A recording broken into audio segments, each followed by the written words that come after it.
Exploiting reflected cross-site scripting vulnerabilities in WordPress. So here we are. This is going to be our first foray into finding and exploiting cross-site scripting vulnerabilities in real-world web applications. And to get started, we're going to be exploring this process specifically with regards to reflected cross-site scripting vulnerabilities in WordPress. So the objective here, and again, this is going to involve the use of a lab environment. The objective here is to show you what cross-site scripting vulnerabilities look like in the wild, specifically in this case, reflected cross-site scripting vulnerabilities, and show you how you can go about identifying them and then exploiting them. So as I pointed out, this video has a lab environment attached to it. So you can choose to go through the lab before you watch this video, or you can go through it after you watch this video. However, I would recommend the latter, given the fact that I'm going to be highlighting a few important things. I would also like to point out something important regarding this lab environment. This lab environment will not provide you with a Kali Linux system. All it'll provide you with is a link to a public domain that is, essentially where you'll be able to get where you'll be able to access the WordPress site. So for the purposes of my demonstration, I'm going to be utilizing or accessing the WordPress site from within my own Kali Linux system. You don't need a VPN connection. The reason I'll be doing that is because I'm going to be utilizing a few tools that we can leverage to identify vulnerabilities, specifically cross-site scripting vulnerabilities in WordPress. And you will actually, be taking a look at how to do that. And furthermore, I'll be walking you through some of the best practices to follow when targeting a content management system like WordPress. With that being said, I'm going to start up the lab environments, and I'll see you there. All right, so I'm currently within my Kali Linux virtual machine, and I've opened up the link that was provided to me by the lab. You'll pretty much get You'll pretty much get a similar link right over here. And again, you can do this from within your browser. You don't need to utilize a Kali Linux virtual machine or your own Kali Linux system. The only reason I'm doing this, as I said, is to walk you through the process of identification of the vulnerabilities firstly. So you can see this is a simple WordPress site right over here, nothing too complex, just it's running the default theme. And we have the Hello World blog post right over here. And we have the ability to log in. We can pretty much access the login, WordPress login page right over here.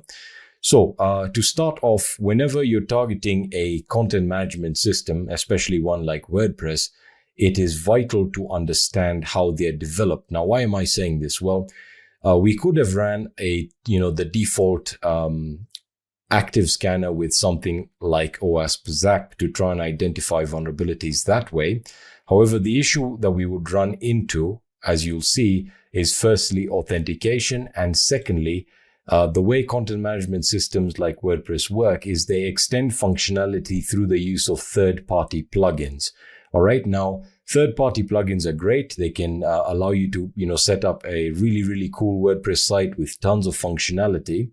However, the more plugins or the more third-party code that you use within your site or your product, you're opening up yourself to a much larger threat surface. What do I mean by this? Well, let's say you have 10 plugins installed on your WordPress site, and just one of those plugins is vulnerable to a particular vulnerability. It doesn't have to be a cross-site scripting vulnerability. Well, what that means is that it doesn't matter that the other 9 plugins are secure, that one vulnerable WordPress plugin could lead to the compromise of the entire WordPress site.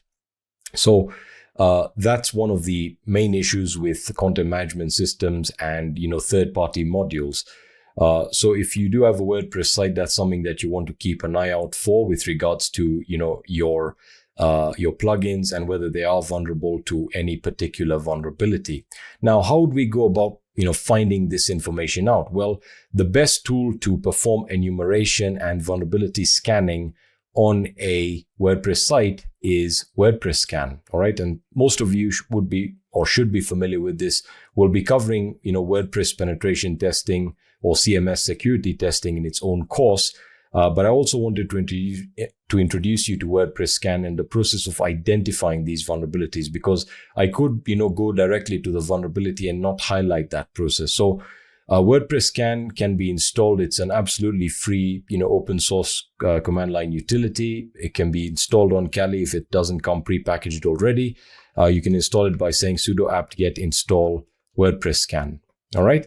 And I'll just put in my password. There we are. So I have the latest version. Using it is very, very simple.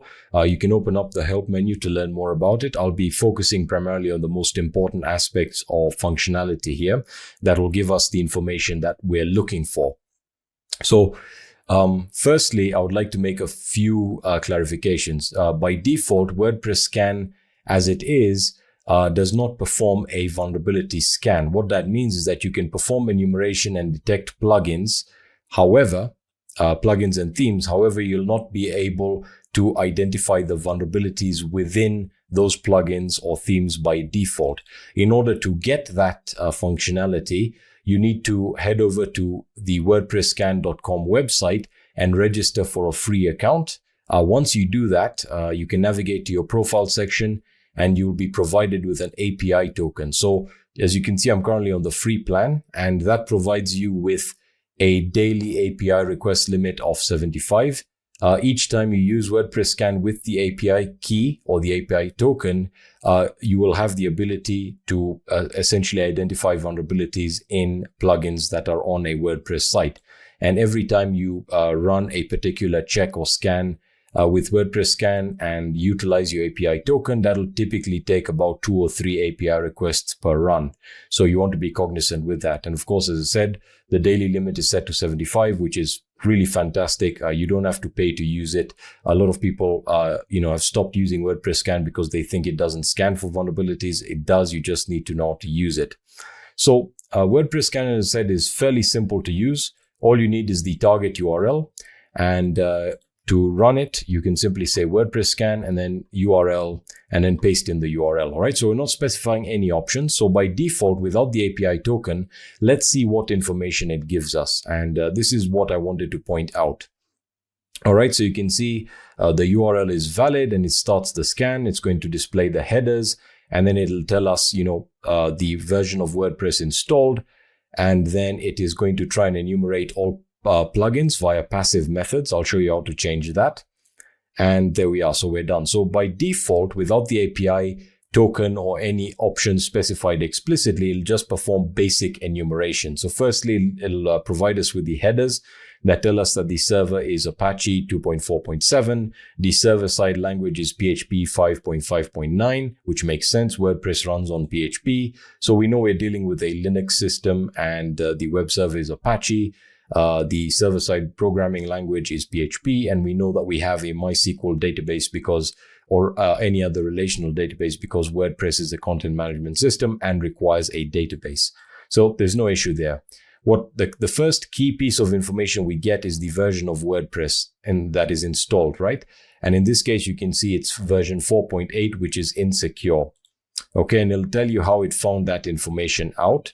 And then it'll point out the WordPress theme installed. That also is out of date, which makes sense. And it tries to enumerate plugins via all passive methods. Now, the next logical step, and this is what we'll be focusing on, is let's try and enumerate our plugins or the plugins installed on the site. And the way we can sort of switch from a passive mode is by specifying the plugins detection mode right over here, and specifying that as aggressive. And you can combine them. You can combine passive and aggressive both. And the way to do that is to use the mixed option. So what that means is that we can essentially run the previous command, but now we can say enumerate plugins only. So we do that by specifying enumerate and the P option. And then we can specify the plugins detection option. So we can say plugins detection, and we specify the mode as aggressive. And that will now manually try and identify the plugins that are installed on the WordPress site. And this should give us some fairly accurate results. Remember, we're still not yet performing the vulnerability scan. So I'm going to give this a couple of seconds to complete because the aggressive plugins detection is going to take a while. As you can see here, it's going to check for known locations, and it's going to go through, 1,500 known locations, and the ETA is set to 1 minute. So I'm going to wait for this to complete, and it shouldn't take more than 1 minute and 30 seconds, as you can see here. So I'll wait for this to complete. All right, so the aggressive detection is complete, and we're now able to identify plugins that are installed, while we couldn't have done that previously. So we can see we have a plugin called Relevancy or Relevancy. Apologies for that. And you can see that this version is out of date, and directory listing is enabled, and it tells you where you can find the README there. And it was found by known locations using aggressive detection. The version installed is version 4.0.5. That's 100% confidence. Of course, we'll still need to confirm this. Again, so still no vulnerabilities. If we wanted to identify any publicly known vulnerabilities within the installed plugins or themes, as well as the WordPress core, and that information is highlighted here. So you can see that whenever it's referring to WordPress version 4.8, that's referring to the core. If we wanted to find vulnerabilities in any of these elements, you just need to copy your API key, head back over into the terminal, and then at the end, you can say API and token, and just paste in your API token and hit enter. So now now WordPress is going to perform the vulnerability scan in addition to all of the other scans that you have specified. So you can now see it was able to detect a few vulnerabilities in the WordPress core. So these will not really be focusing on these. What I want you to focus on is the type of vulnerability. So you can see in this case, we have stored cross-site scripting via WordPress mail.php. The great thing about WordPress scan is it tells you the versions that this vulnerability exists in with regards to whether it's the WordPress core or the actual plugins, and it tells you in what version it was fixed in, and it provides you with reference links to WordPress Scan's vulnerability database where you can learn more about the vulnerability. You also have any other reference links to WordPress themselves disclosing it, or to cve.mitre.org as well, so that you can learn more about the vulnerability. The key thing to note, if it is a CVE, that will probably be highlighted, and you want to keep an eye out for that. You can see it's still going through the process of performing or enumerating the plugins via the aggressive methods, and we're going to wait for this to complete. But it goes through it sequentially. So you have the WordPress core, and then you have the WordPress themes. It doesn't look like there are any vulnerabilities in the default WordPress theme. The only thing that's wrong with it is that it's outdated. What we're focusing on specifically in this case is going to be the plugins, because there is a reflected cross-site scripting vulnerability in the one plugin that is installed. So as you can see here, we know that we do have one plugin installed, which again is not that common, but in this case, we have that one plugin installed. It is the Relevancy plugin. And it tells us when it was last updated. It tells us that the version is outdated, as we know. It was found via aggressive detection, and 2 vulnerabilities exist within this particular version of the plugin, and it tells you when it was fixed in. For the reference links, you can see them here. They're provided. In this case, the first vulnerability is a better search in versions lower than or older than version 4.14.3. And it tells us that we have unauthenticated stored cross-site scripting. Well, we're not really interested in that. What we're interested in is reflected cross-site scripting. Now, why am I showing you this? The reason I'm showing you this is because WordPress Scan is a very powerful tool. However, I would not recommend relying solely on the vulnerability scan to identify vulnerabilities within plugins or the WordPress core or the themes. Because firstly, as you'll see shortly, the version of Relevancy installed is a slightly older version, okay? In this case, it actually points out that the version installed at the bottom is 4.0.5, and that's 100% confident. Well, the most important thing to take out of this is the actual plugin name. Now, what I would recommend doing with that plugin name is heading over to Exploit Database and searching for any vulnerabilities that may affect this particular plugin. So you can just copy the name as is right over here, and you can head over to Exploit DB, or you can utilize the search exploit utility Search exploit, if I just open up a new tab here and I say, what is search exploit? Search exploit is the exploit database archive search. So this allows you to search for exploits within the exploit database. And this set of exploits is stored locally on Kali Linux. So you can easily just say search exploit and then paste in the name of the plugin in this particular case. And there we are. So we can see that we have 3 exploits, all right? And the first one is a SQL injection. Second one affects version 2.7.2, and this is persistent cross-site scripting, also known as stored cross-site scripting. And then you have we have a vulnerability here for version 4.0.4, and this is the reflected cross-site scripting vulnerability. You can find the same info on ExploitDB. So if I just navigate to ExploitDB here, and I just search for that right over here, you should see the same information right over here. So it's entirely up to you. Now, when we click on that, it's called an exploit, but in the case of cross-site scripting, it really isn't what you'd consider an exploit file. What it is a proof of concept that'll give you a description as to what causes the cross-site scripting vulnerability in the plugin, and the impact, as well as how you can replicate it or duplicate it to confirm that it works before, of course, weaponizing a payload for the purposes of session hijacking, etc. So if we take a look at the actual proof of concept here, you can see the exploit title is Relevancy WordPress Search Plugin Reflected Cross-Site Scripting. It was released in 2018 by Stefan Broda, so all credit to him, and it affects version 4.0.4. All right, so Relevancy is a WordPress plugin with more than 100,000 active installations. Version 4.0.4 and possibly previous versions are affected by a reflected cross-site scripting vulnerability. The vulnerable part of the code is the following. So Relevancy lib interface.php on line 1055 displays unescaped values of, this is PHP code, the get variable tab. All right. And it highlights that segment of code right over here. So in this particular case, you can see that 1055 echo input type hidden name tab, value active tab.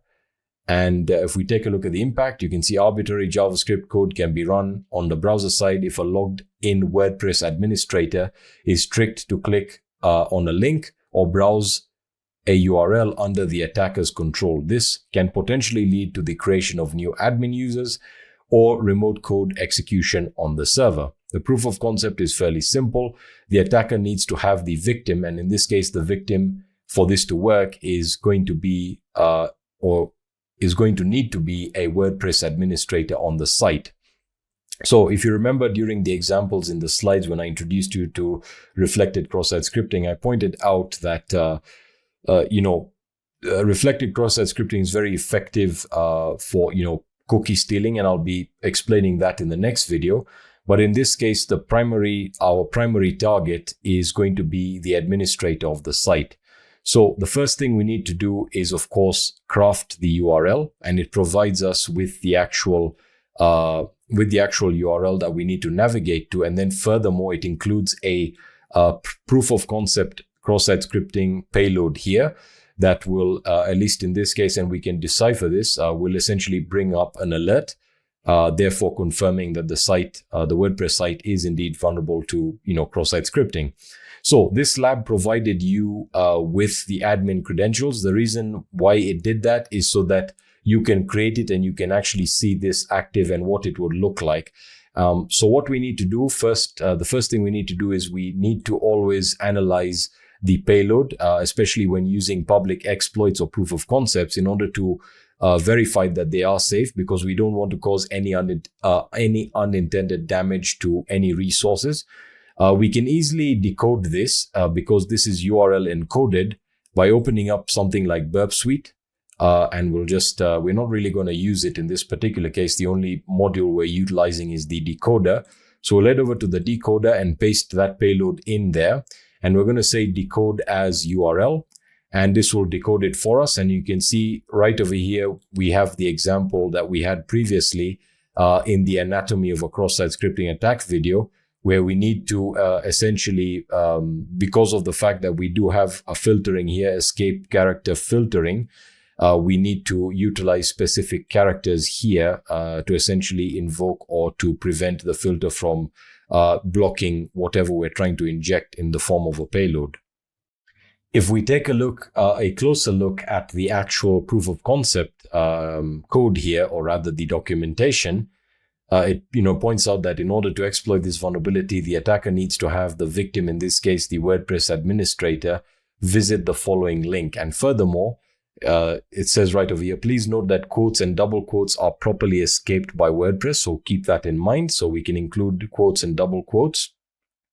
However, JavaScript escaping the backslash is applied while the value is in an HTML attribute. There, escaping a quote by a backslash has no effect, and as a result, quote or the ampersand quote should be used.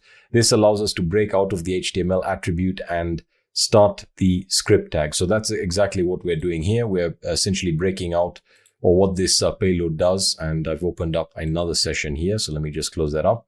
We'll go back to my previous session. That's what we're doing here. We're breaking out of the HTML attribute, and then we're opening up our script tag. And another piece of evasion, or another form of evasion, if we take a look at the payload, we can see that the script tag is all in uppercase. That's another way of evading or rather bypassing filtering, because in certain cases you may be dealing with web application firewalls. But in this case, if we take a look at what this payload does, it essentially executes, or it brings up an alert window.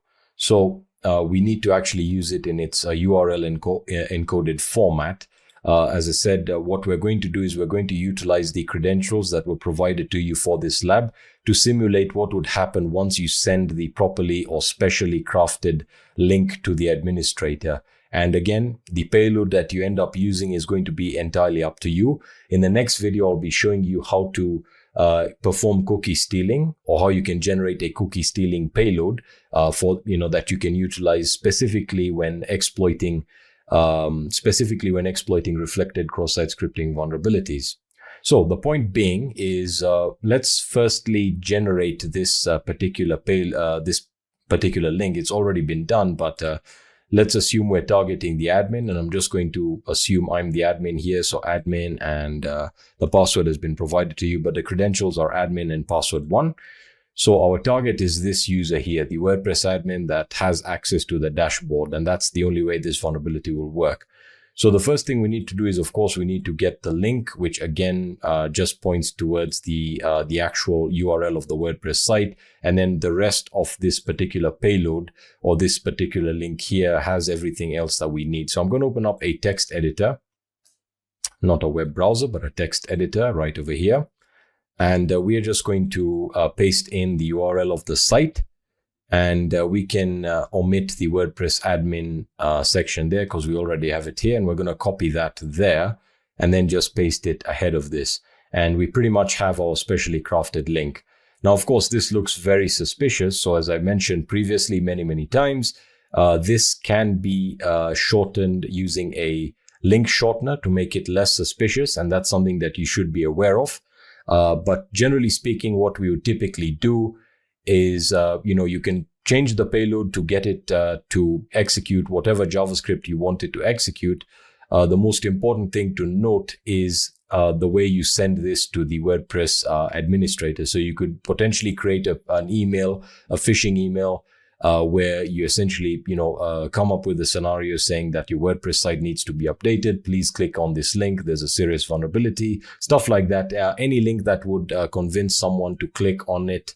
And in this case, the only thing that they need to do is just click on it, and that's pretty much it. So we're now assuming that we are the administrator and that someone has sent us this URL here, or this particular link. So we open it up in our browser and we paste and go. And once we visit the link, as I said, in this case, it's confirming that this is a reflected cross-site scripting vulnerability. So we hit OK. And we pretty much can just send this link to, any WordPress administrator that has a vulnerable version of the this particular plugin, the Relevancy plugin running, and the payload can do whatever we want. So in this case, it just opens up an alert. But that's really what I wanted to highlight is when dealing with third-party solutions or bespoke solutions like WordPress, you need to have a much more dynamic approach with regards to the actual identification of the vulnerability. And you need to also be cognizant of two types of cross-site scripting vulnerabilities, not really reflected or stored, but more so authenticated and unauthenticated, because you'll see both unauthenticated cross-site scripting vulnerabilities do not require authentication to work. In the case of WordPress, you'll run across quite a few of the authenticated cross-site scripting vulnerabilities where in order for it to work, the link, especially in the case of reflected cross-site scripting vulnerabilities, the link will need to be clicked on by someone who already has access to the website, or in this case, WordPress, and is already logged in. Now, one potential use case of this, as I said, is to create a payload that will essentially dump the cookie for this particular user, the admin user, and send it back to us, which we can then use to authenticate to the WordPress dashboard and extend our control or access to the target web application and consequently the underlying infrastructure. So cross-site scripting vulnerabilities can be extremely powerful if orchestrated correctly. And one final thing I would like to highlight is you can see that we have this plugin installed, and WordPress Scan told us pretty much down to 100% accuracy that version 4.0.5 is installed. However, if we take a look at the version installed in the WordPress admin dashboard, you can see version 4.0.4 is installed. The point I'm trying to make here is that with, as I said, content management systems, you never want to rely too much on one tool, because most people would have skipped over this because they would have assumed, and that's why we got the wrong vulnerabilities here. So always try and perform a manual search for vulnerabilities affecting that particular plugin or that version of WordPress or the theme that is installed, and do your own research. Try and see if you can identify the exact version of a plugin that is installed manually. And once you have that information, you'll be able to see whether it is vulnerable to any particular vulnerability. In this case, we found that it was vulnerable to reflected cross-site scripting, and you can see how that works. This is extremely powerful. A lot of WordPress sites have been taken over using the same technique, where you get the admin of a WordPress site to click on a link, and you essentially trick them into clicking on it either through a very specially crafted email with a specially crafted link. Once they do that, for example, if we had a cookie stealing payload, it would send the cookie to us. We just then need to use that cookie for authentication, and we are now the admin user. All right, so that is going to conclude the practical demonstration side of this video.